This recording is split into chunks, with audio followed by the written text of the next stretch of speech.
Hello, knowledge seekers. In this episode of 20-Minute Books, we will explore A Promised Land by Barack Obama. This compelling memoir serves as the first volume chronicling the ascent of Obama from his early days as a young man in Honolulu to his presidency at the White House, casting a light on his roles both as a community organizer in Chicago and a pivotal figure in American politics. Authored by Barack Obama, the 44th President of the United States and the first non-white man elected to the nation's highest office, this memoir not only offers an intimate look at his life, but also delves into the complexities of leadership and decision-making at the helm of one of the most powerful nations. Obama's other works, Dreams from My Father and The Audacity of Hope, have also achieved international bestseller status, attesting to his skilled storytelling and insightful analysis. A Promised Land is ideal for readers interested in understanding the intricacies of modern American politics, enthusiasts of detailed biographies, and anyone curious about Barack Obama's early life strategies and experiences. Join us as we summarize and discuss the key themes and intriguing insights from Obama's impactful narrative.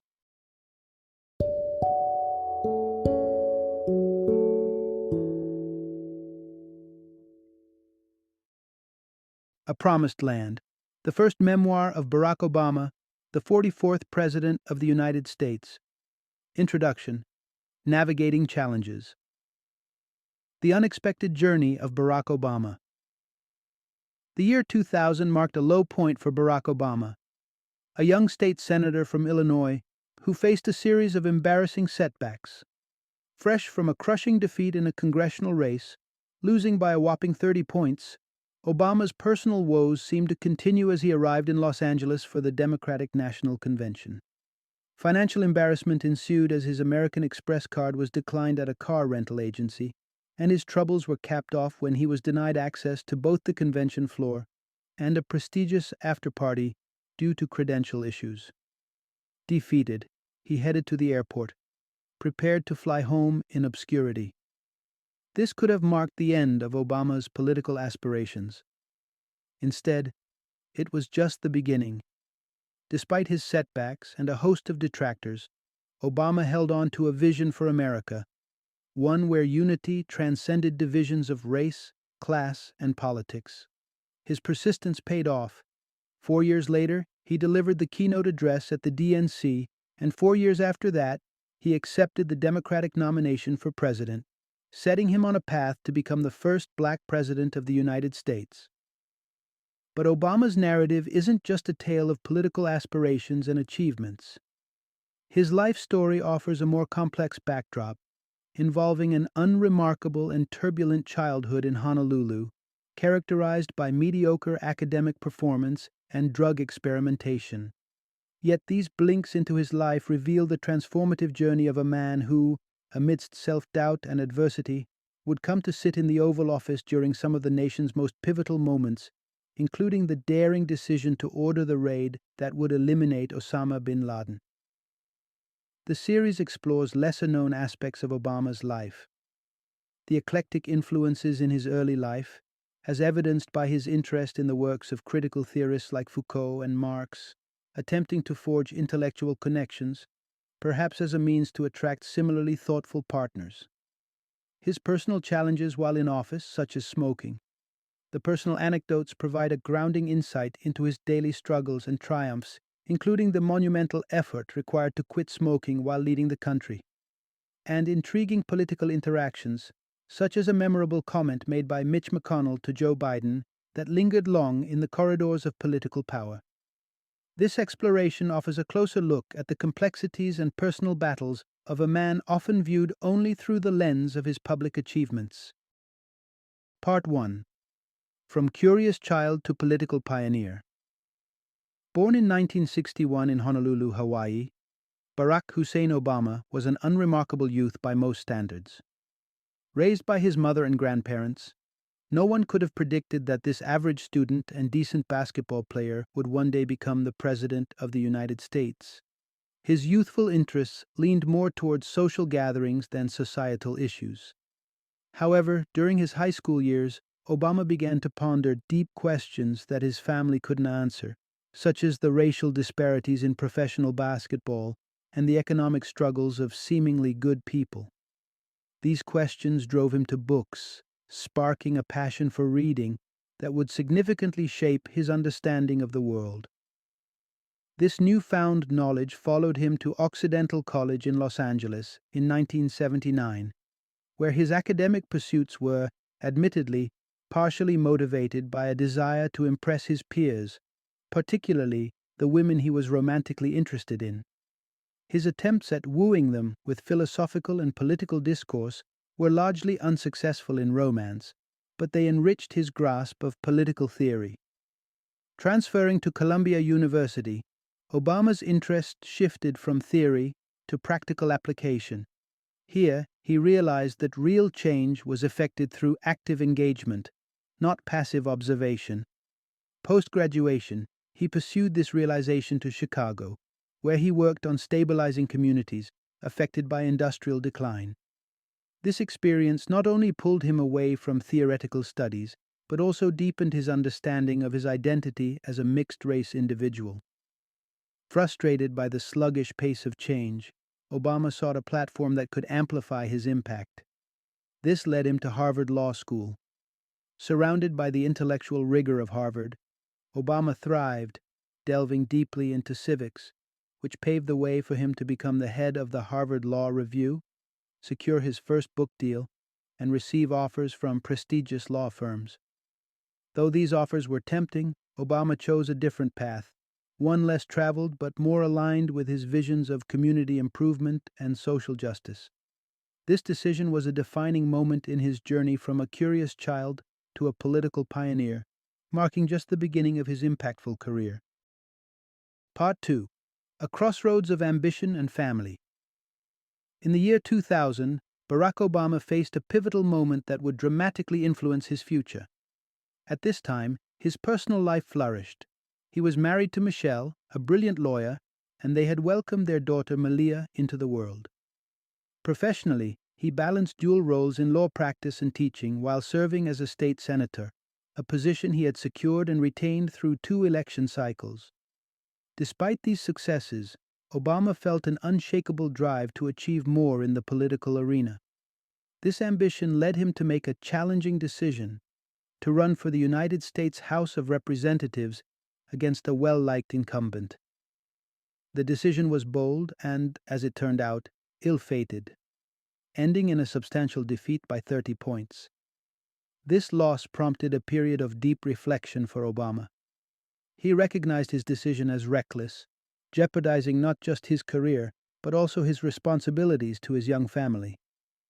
Despite Michelle's plea for a more present partnership, the pull of his political aspirations remained strong.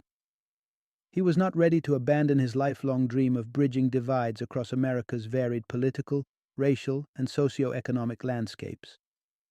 With Michelle's hesitant support, Obama decided to make one final gamble on his political career, this time aiming for a national platform in the U.S. Senate. He knew that a failure here would see him retire from politics entirely, content that he had given his ambitions a fair shot. Joining forces with David Axelrod, a seasoned journalist turned political strategist, turned Obama's fortunes. Axelrod refined Obama's message and presentation, setting the stage for a campaign resurrection catalyzed by a passionate speech against the Iraq War that captured the burgeoning power of online platforms like blogs and MySpace, then unfamiliar territories to Obama. The momentum was palpable. His campaign soon swelled with small donations and eager volunteers, signaling a resurgent hope among many Americans. This period of ascendancy peaked when Obama was chosen to deliver the keynote address at the 2004 Democratic National Convention. Crafting his speech in a modest Springfield hotel room, Obama synthesized his political visions with personal anecdotes into a narrative centered around a concept from his pastor in Chicago: the audacity of hope. This address became a defining moment in his life, marking the end of his anonymity and igniting his national political stature. Weeks later, Obama's gamble paid off spectacularly. He was elected to the Senate in a landslide victory, setting a new trajectory for his career and, ultimately, for the nation. Part 3. The meteoric rise of a political star. Post his electrifying speech at the Democratic National Convention in 2004, Barack Obama's public life transformed overnight. The spotlight intensified, complicating even simple family outings. During a particularly chaotic trip to the Lincoln Park Zoo, his daughter Malia whimsically suggested he should adopt the pseudonym Johnny McJohn John to reclaim some semblance of anonymity, humorously hinting at his unmistakable public presence. From the moment he left the DNC stage, the murmurs about a presidential future grew louder, despite Obama's own reservations. By 2006, the persistent media speculation and a pivotal conversation with Nevada Senator Harry Reid made the once distant idea of a presidential run seem plausible. However, it was a meaningful encounter with Senator Ted Kennedy that became the decisive moment. Kennedy, evoking the legacy of his brothers, John and Robert, challenged Obama with the profound idea that one does not choose the timing of their destiny, it chooses them. Embracing this call to action, Obama declared his presidential candidacy in February 2007 and, without hesitation, headed to Iowa, a critical battleground in the primary caucus. His campaign events drew unusually large crowds, prompting seasoned political operatives to note the exceptional nature of his appeal. Obama, however, was far from the prototypical candidate. His academic background often showed in his approach. He preferred engaging in depth with issues rather than sticking to crisp, calculated sound bites. This contrasted sharply with other seasoned candidates who manipulated the media to their advantage. Nevertheless, two key assets bolstered his campaign: a strategic mastermind in David Axelrod and a burgeoning grassroots fundraising effort that increasingly relied on small donors, complemented by a passionate army of young, dedicated volunteers. As the campaign gained momentum, it became evident that Obama was a formidable challenger, stirring concern in established camps, particularly that of Hillary Clinton, the presumed front-runner. Tensions climaxed in a heated exchange on an Iowa tarmac, an anecdote emblematic of the intense pressures and high stakes defining the campaign trail. Despite these confrontations and the savviness of his opponents, Obama's distinct approach resonated deeply with voters. His victory in the Iowa caucus by a noticeable margin was not just a win, but a statement, setting the stage for a formidable and historic race. The path ahead was now clear, and the once improbable presidential run was in full motion. Part 4. Overcoming Barriers on the Road to History. The euphoria from Obama's Iowa victory was quickly tempered by a loss in the New Hampshire primary, shattering any illusion that his campaign would be a straightforward march to victory. This set the stage for what Obama now regards as one of the most crucial junctures of his presidential run.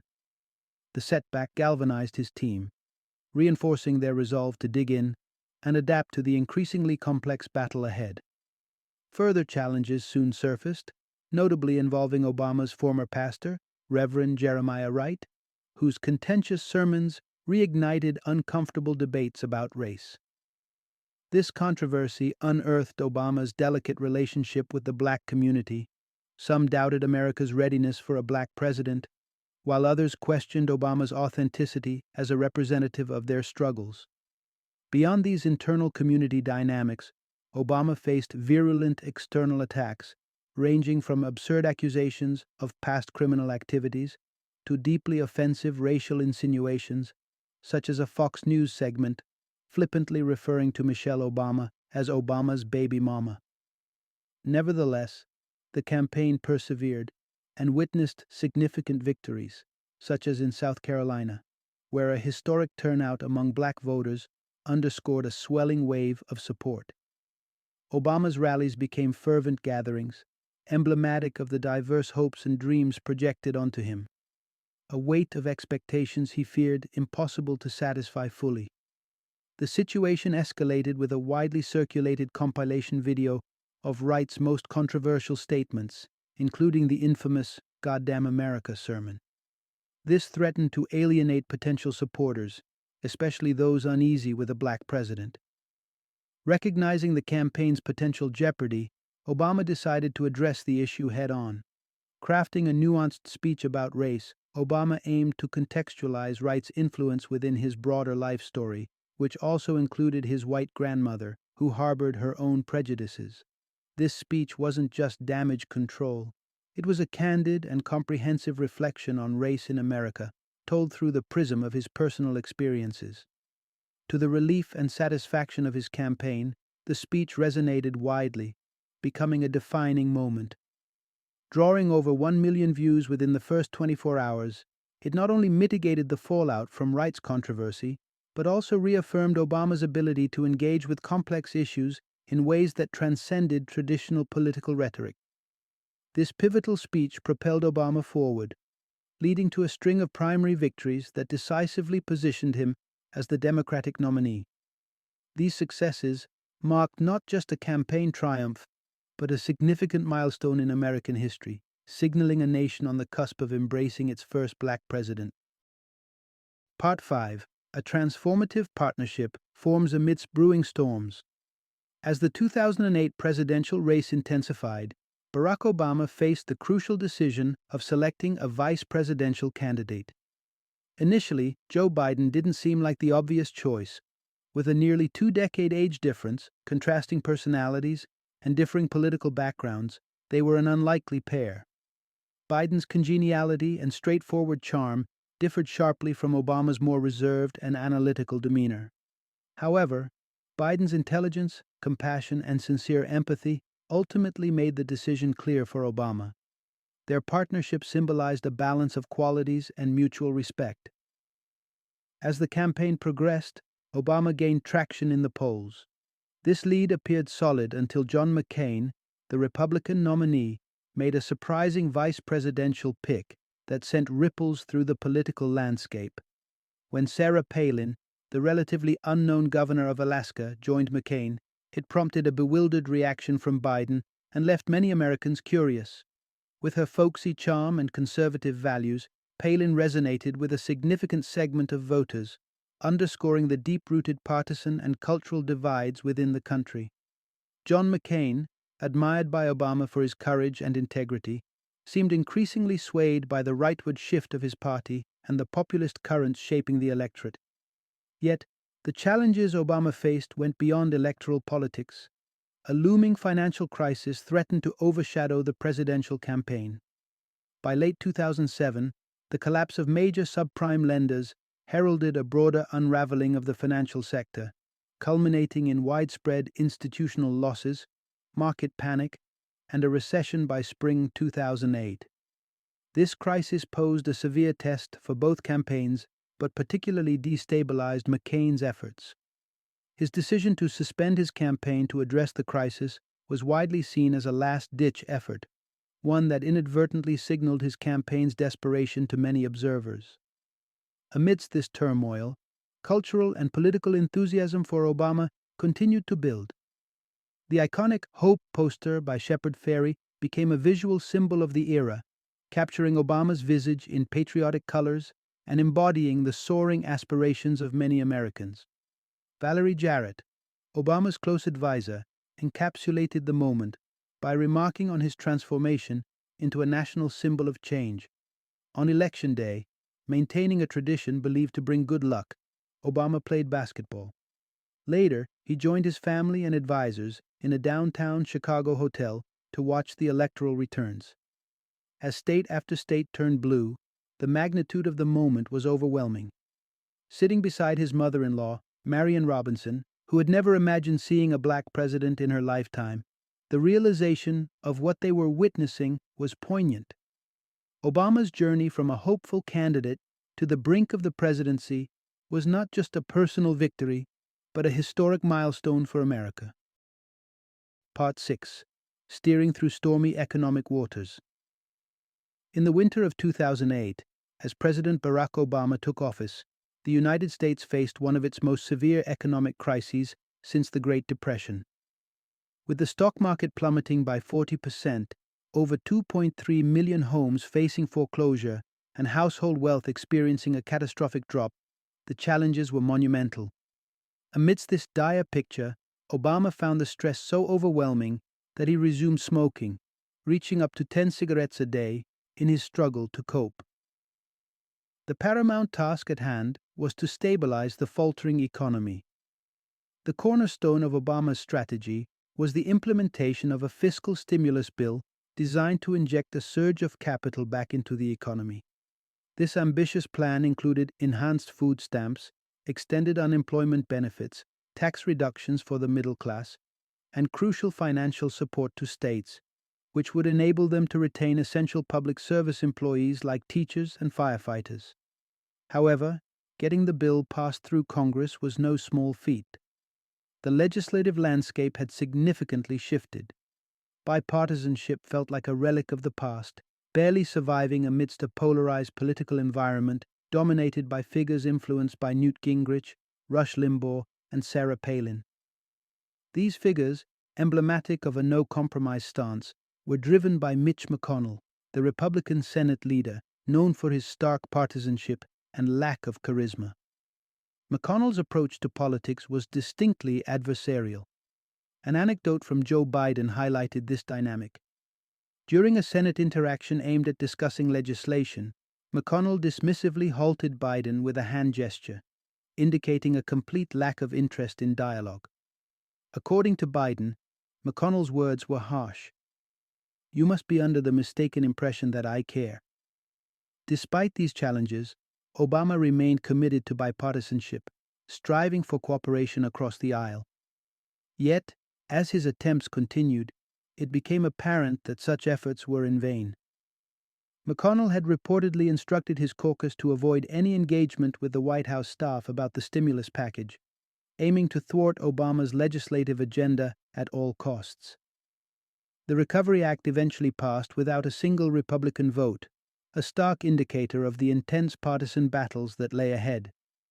This unanimous GOP opposition marked the beginning of an enduring legislative war against Obama's administration, setting a tone of divisiveness that would not only shape his presidency but also have lasting implications on the political landscape of America, repercussions that the nation continues to navigate. Part 7. Strategic Moves in Crisis and Compassion. Within the first few months of his presidency, Barack Obama found himself in a pivotal meeting with Treasury Secretary Tim Geithner. Previously, the grimness of economic reports was often visible on Geithner's face, but that day there was a flicker of optimism. It seemed the economy might finally be showing signs of recovery. However, the financial crisis was far from confined to the United States. It had become a global catastrophe, dominating discussions at the 2009 G20 summit in London. Here, Obama faced one of his first major international tests, persuading a diverse group of global leaders about the merits of a unified fiscal stimulus approach. This task included securing the cooperation of traditionally hesitant nations like Russia and China, as well as navigating the dynamic personalities of European leaders such as Germany's Angela Merkel and France's Nicolas Sarkozy. Merkel, methodical and reserved, formed an immediate connection with Obama, while the more volatile Sarkozy provided both challenges and moments of light amusement, such as his unexpected chanting of Geithner's name after reaching an agreement. Back on domestic ground, the Obama family received a lighter, more personal gift from Senator Ted Kennedy, a Portuguese water dog named Bo, who quickly endeared himself as a new family member. Yet the gift was bittersweet, as Kennedy was battling a terminal brain tumor. Healthcare, a cause Kennedy had championed tirelessly, was facing a critical juncture. The U.S. healthcare system was in dire straits. With soaring costs and over 43 million uninsured Americans, the situation was unsustainable. Obama, now facing the intricacies of healthcare reform, was warned of the substantial political risk involved. The legislative landscape was fraught, with a divided Congress and uncertain outcomes. But driven by a recession that would impact his public approval regardless, Obama chose to pursue universal health care, a decision fueled not by political calculations, but by a moral imperative to aid millions in need. Kennedy, despite his frail health, joined Obama for a poignant press conference on healthcare reform, making one of his final public appearances to advocate for a cause close to his heart. As the legislative battle loomed, Obama aimed for a bill that would extend an olive branch across the aisle, hoping to capture at least some Republican support. However, he soon faced the harsh reality that bipartisan cooperation might be more elusive than anticipated, setting the stage for one of his presidency's defining struggles. Part 8. Triumphs and Tribulations in Transformative Times. From the outset, the Affordable Care Act faced fierce opposition from Republicans, who orchestrated a concerted effort to undermine the reform. They experimented with various messages to sway public opinion, ultimately settling on the potent narrative of a government takeover of healthcare, a phrase meticulously crafted to stir discontent among conservative voters. This tactic was spearheaded by Senator Mitch McConnell, who used it effectively to mobilize resistance against the legislation. During the tumultuous summer of 2009, the rise of the Tea Party movement marked a significant shift in American politics. The movement capitalized on the fears and uncertainties of the public, rallying against the healthcare reform, now pejoratively labeled as Obamacare, and reviving the baseless claims questioning Obama's eligibility as president, alleging his birth outside the United States. Amid this charged atmosphere, Obama saw an opportunity to bolster congressional Democrats. He organized a primetime address to a joint session of Congress, aiming to clarify the intentions and benefits of the healthcare bill. However, the address was overshadowed by a breach of decorum when a congressman from South Carolina accused Obama of lying, a moment that starkly illustrated the heated and divisive political climate. Despite these challenges, the Senate passed the Affordable Care Act on Christmas Eve 2009, following a grueling 24-hour session, and after enduring a protracted struggle, the legislation also cleared the House a few months later. This victory was a significant achievement for Obama's administration, fulfilling a major campaign promise. In a personal victory, Obama also decided it was time to quit smoking, a habit he had struggled with for years. He hasn't smoked since. However, political success came at a steep cost. The midterm elections of 2010 proved to be a harsh referendum on the Democratic agenda. Despite having successfully revived the economy from the brink of depression and passing a groundbreaking healthcare bill, the slow economic recovery continued to weigh heavily on American households. The public sentiment was fraught with frustration over ongoing economic struggles, overshadowing the administration's accomplishments. The electoral backlash was severe. Democrats lost 63 seats in the House, the most substantial loss since the 1930s, along with their Senate supermajority. This dramatic shift set the stage for even more challenging legislative battles ahead, marking a period of increased polarization and partisanship that would define the remainder of Obama's presidency. Part 9. Navigating Complex Global Landscapes. During his initial years in office, President Barack Obama grappled with the realization that his role often required him to be more of a reformist than a radical, particularly in foreign affairs. This perspective was tested repeatedly through various international crises, each demanding a balance between his ideals and the harsh realities of geopolitical strategy. One of the most pressing issues was the war in Afghanistan. Here, Obama faced a dilemma that starkly highlighted the limitations of a radical approach. The Afghan government was riddled with corruption and inefficacy, and the Taliban held significant influence over the daily lives of the population. A sudden withdrawal of U.S. troops, as much as it might have appealed to anti-war sentiments, was deemed impractical and potentially disastrous by military advisors. The Joint Chiefs of Staff recommended an escalation instead, proposing an increase of 17,000 troops to counter a Taliban offensive. Just as Obama authorized this increase, he faced another request, this time for an additional 40,000 troops. This stark decision point was a far cry from his anti-war stance during his campaign, underscoring the complexities of presidential decision-making. Amidst these military escalations, Obama received a surprising call from the Nobel Committee, informing him that he had been awarded the Nobel Peace Prize. The irony was not lost on him. He was deepening U.S. military involvement abroad, not fostering peace. This award highlighted the contrast between the global expectations of his presidency and the gritty realities he faced. Obama's foreign policy challenges were not limited to military issues. In 2010, the Arab Spring reached Egypt, where thousands of protesters filled Tahrir Square demanding the ouster of Hosni Mubarak. As a senator, Obama might have unhesitatingly supported the democratic aspirations of the Egyptian people. However, as president, he had to consider the strategic implications of Mubarak's potential downfall. The stability of Egypt, a pivotal U.S. ally, was at stake, and the rise of the Muslim Brotherhood posed additional concerns for U.S. interests in the Middle East. After careful deliberation, Obama decided to support the protesters' demands for democracy. He privately and then publicly called for Mubarak to step down, a stance that resonated with democratic ideals, but also set the stage for further unrest in the region. Mubarak's resignation marked a significant moment in Middle Eastern politics, but also foreshadowed further conflicts, including the tragic events in Syria, Bahrain, and later, Benghazi, Libya. These decisions during Obama's presidency illustrate the perpetual conflict between idealism and pragmatism that defines global leadership, where every choice can have profound and often unpredictable consequences. Part 10. Decisive Action in the Hunt for Osama bin Laden. From the moment he entered the Oval Office, President Barack Obama set a clear directive for his national security team. Intensify the search for Osama bin Laden, the elusive mastermind behind the 9/11 attacks. Obama viewed bin Laden's freedom as not only a challenge to U.S. authority, but also a continuing source of anguish for families affected by the tragedy. In 2010, this renewed focus yielded significant results.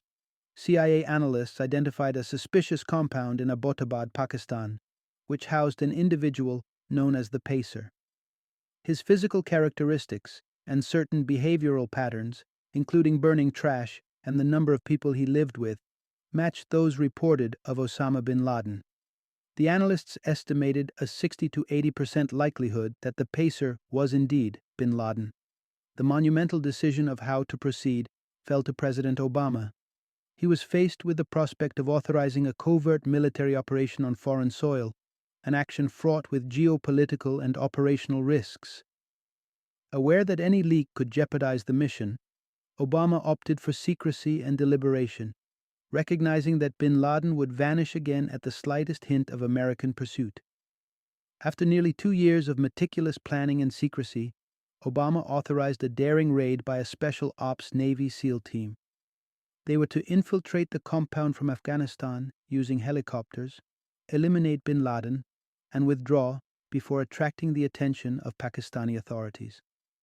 As the operation commenced, the tension in the White House was palpable. Obama spent the day of the raid distracted, attempting to distract himself by playing cards with his staff as they awaited nightfall in Pakistan. When the operation finally began, he and his advisors huddled in a small room around a military technician to monitor the situation in real time, the first and only occasion Obama would witness a live military action during his presidency. The intense 20-minute operation culminated in the confirmation that had long been awaited: Osama bin Laden was eliminated. The news sparked spontaneous celebrations outside the White House, with crowds chanting patriotic slogans, a moment of national catharsis, reminiscent of the jubilation that accompanied Obama's historic election victory. For once in his presidency, the achievement was universally recognized, requiring no further justification or explanation. Later, as Obama traveled back to the White House after meeting the SEAL team responsible for the mission, he experienced a rare moment of tranquility. Gazing at the Potomac River, he reflected on the gravity and significance of what had been accomplished. Despite knowing the myriad challenges that lay ahead with Congress, his re-election, and future executive decisions, Obama allowed himself a brief respite, a night to simply breathe amidst the relentless demands of his presidency. Final summary. Barack Obama's rise to the presidency is a narrative filled with unforeseen twists and significant trials, both personal and public. Beginning his life as a laid-back teenager in Honolulu, Dealing with racial and cultural identity conflicts. Obama's journey to becoming the first black president of the United States was anything but straightforward.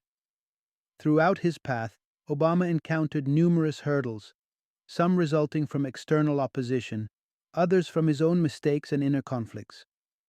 At the core of his challenges were issues of identity, arrogance, and entitlement, alongside societal preconceptions that he continuously strived to overcome.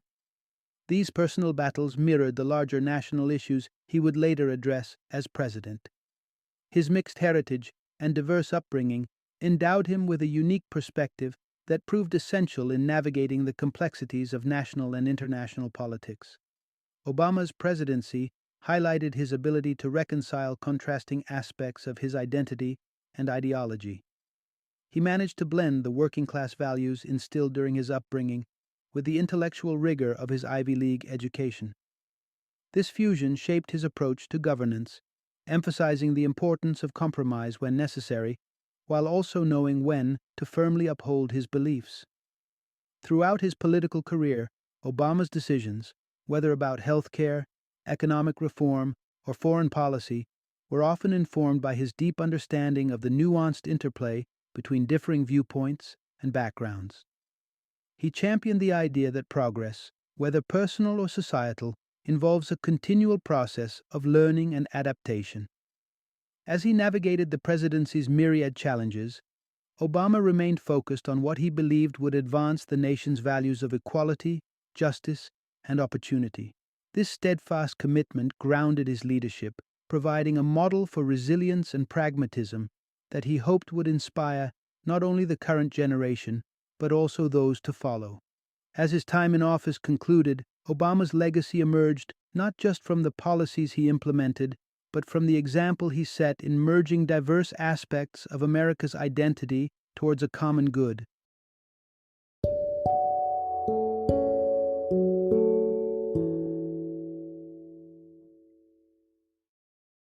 Thank you for joining me today on this journey of learning and discovery as we explored the insights of another thought-provoking book in our growing library of knowledge. If you've enjoyed our time together, please take a moment to follow our podcast, give us a 5-star rating, and share 20-minute books with other knowledge seekers. Your support truly means a lot. Don't forget to join me again in the next episode, where we will delve into another enriching book. Until then, happy reading and happy listening.